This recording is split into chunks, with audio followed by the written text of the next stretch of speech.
UP 80 news, खबर से असर तक। डेली न्यूज अपडेट पाने के लिए हमारे चैनल को सब्सक्राइब करें और बेल आइकन को दबाना बिल्कुल भी ना भूलें।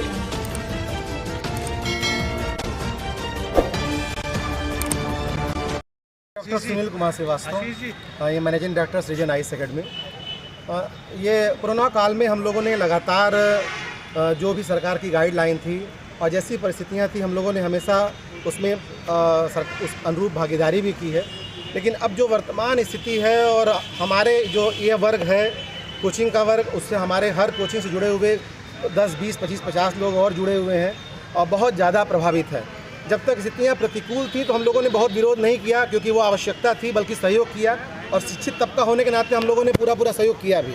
लेकिन अब सब कुछ जब खुल चुका है तो हम लोग भी ये आशा कर रहे हैं कि न केवल मैं व्यक्तिगत तौर पर, बल्कि हमारे साथ जो और भी लोग जुड़े हुए हैं परिवार हर स्तर पे, वो 4th क्लास एम्प्लॉय भी है और जो teaching staff, non teaching staff भी है, वो बहुत ज़्यादा प्रभावित है। खुद से हम लोग से भी देखा नहीं जा रहा है कि हम उनको कैसे सेटिस्फाइड करें, कैसे उनको अपने साथ लेकर चलें, कैसे उनके घर की जीविका चल रही होगी। तो जो चीज़ें अनुकूल हैं तो हमें लगता है कि अब सरकार को हम लोग के ऊपर ध्यान देना चाहिए, बहुत जल्दी ध्यान देना चाहिए। एक कोचिंग में लगभग कितने कर्मचारी होंगे? हमको लग रहा है कि सामान्य कोचिंग भी होगी तो 15 से 20 तो होते ही हैं, तो एक बड़ा वर्ग यहाँ से भी जुड़ा हुआ है। और हम कहेंगे कोचिंग में भी हर स्तर के कोचिंग हैं, तो कम से कम जो इंटर प्लस वाले हैं, शुरुआत वहाँ से तो हो ही जानी चाहिए, क्योंकि लड़के 20 ईयर के ऊपर होते हैं, प्रतियोगी छात्र होते हैं, समझदार होते हैं, वो प्रोटोकॉल को फॉलो भी कर सकते हैं। मतलब आपके कहने का मतलब तीसरी लहर आने वाली है, उसके पहले कोचिंग चालू हो जाना चाहिए। देखिए, तीसरी लहर को लेकर हमेशा बहुत आश्वस्त समाचार अभी भी नहीं है। अगर हम लोग पूरे प्रोटोकॉल को ध्यान में रखें और जो और चीज़ें खुली हुई हैं वहाँ भी थोड़ा सख्ती बढ़ती जाए, क्योंकि हम लोग देख रहे हैं कि जैसे आप हर जगह छूट दे रहे हैं, मान लीजिए अभी, और आप अभी निकल जाएं बाहर तो आप देखिए कैसे लोग मास्क का प्रयोग कर रहे हैं। अब उनकी वजह से मान लीजिए चीज़ें और प्रभावित हो गई और सफरा फिर हम हो गए। पहले भी सफरा हम ही थे और हम घर बैठे बैठे फिर सफरा हम ही हैं। तो अच्छा ये होगा कि हम लोगों को भी प्रोटोकॉल साथ खोला जाए, लेकिन जिनको खोला गया वहाँ भी थोड़ा सरकार ध्यान दे, क्योंकि आप खुद फील्ड में जाइए तो आप देखेंगे कि जो प्रोटोकॉल है फॉलो नहीं हो रहे हैं। अगर उस वजह से तीसरी लहर आ गई तो हम तो पहले भी बंद थे और खुलने से पहले फिर बंद हो जाएंगे। कृष्णदेव तिवारी, पूर्वांचल कोचिंग संघ की तरफ से जो हमारी मांग है कि शिक्षित बेरोजगार, अगर कोचिंग में गाइडलाइन सभी के लिए मानक आ चुके हैं और कोरोना की स्थिति 97% रिकवरी रेट और सूबे में, पूरे उत्तर प्रदेश में काफ़ी बेहतरीन है, तो कुछ न कुछ दिशा निर्देश मिलने के साथ साथ हर व्यक्ति के लिए आजीविका ज़रूरी है और इसी के अनुपालन के लिए ये प्रथम प्रयास है एक महापंचायत के रूप में। कितने दिन? और आने वाले समय में अगर ये चीज़ें हों तो इसको धरना प्रदर्शन के रूप में शांतिप्रिय, जो हर एक व्यक्ति का मौलिक अधिकार है, हम सभी सरकार, प्रशासन, शासन सभी से एक विनम्र अनुरोध हमारा है कि कुछ ना कुछ चीज़ें करके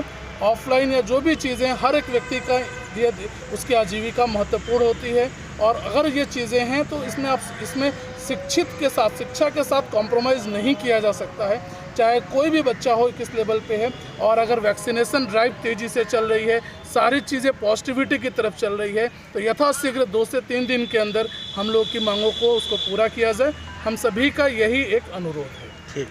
पूर्वांचल कोचिंग संघ का महामंत्री हूँ और गहरवाल इंस्टीट्यूट का निदेशक।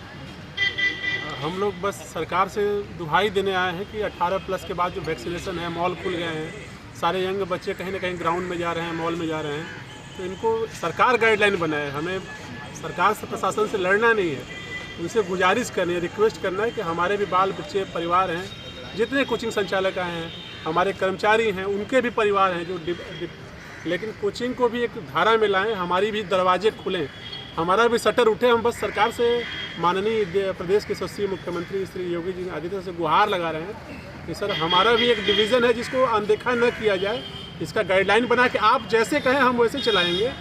हमें सरकार के खिलाफ नहीं जाना है, साथ जाना है, लेकिन आप हमें अनदेखा न करें। अध्यक्ष पूर्वांचल कोचिंग संघ।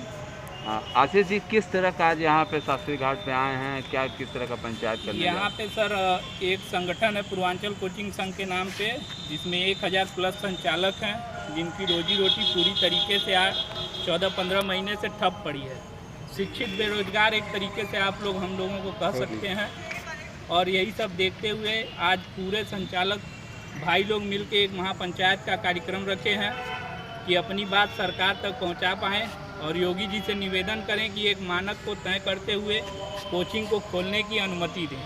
पिछले बार जैसा हुआ कि 3000 केसेस थे तो भी कोचिंग प्रॉपर रूप से सुचारू करने के लिए योगी जी ने आदेश दिया था। अभी आज की डेट में केस हम लोग के पास 400 से 500 है, फिर भी कोचिंग नहीं चल रही। तो हम लोग निवेदन करेंगे कि एक मानक को तय करते हुए हम लोग की कोचिंग को संचालित करने का आज्ञा प्रदान करें। तो क्या इसके लिए धरना प्रदर्शन भी करेंगे अपनी मांगों को मनवाने के लिए? अपनी मांग को योगी जी तक पहुंचाने के लिए आज कार्यक्रम किया गया है। कार्यक्रम का नाम है महापंचायत, और आगे इस माध्यम से सूचना योगी जी तक नहीं पहुंचेगी। हम लोग शिक्षित बेरोजगार इसी तरह घूमेंगे तो आने वाले 2-3 दिन के अंदर हम लोग शासन से आदेश लेके धरने का कार्यक्रम शुरू करेंगे। इसके लिए अलग से स्टाफ रखा गया था कि गेटे पर पूरा भले 7,000-5,000 टाउन भारत रहा, ये सब व्यवस्था दिया गया था तमाम। नहीं तो धरना के पहले इस तरह का कार्यक्रम किया जाए, 10-20 ठेला मंगाया जाए और यही सर्किट हाउस से इसे घूम के कचहरी से प्रेस रिलीज परसों कराया जाए, इससे सरकार को दबाव बनेगा। क्या करें सर, बोल रहे हैं हमारे यहाँ हाँ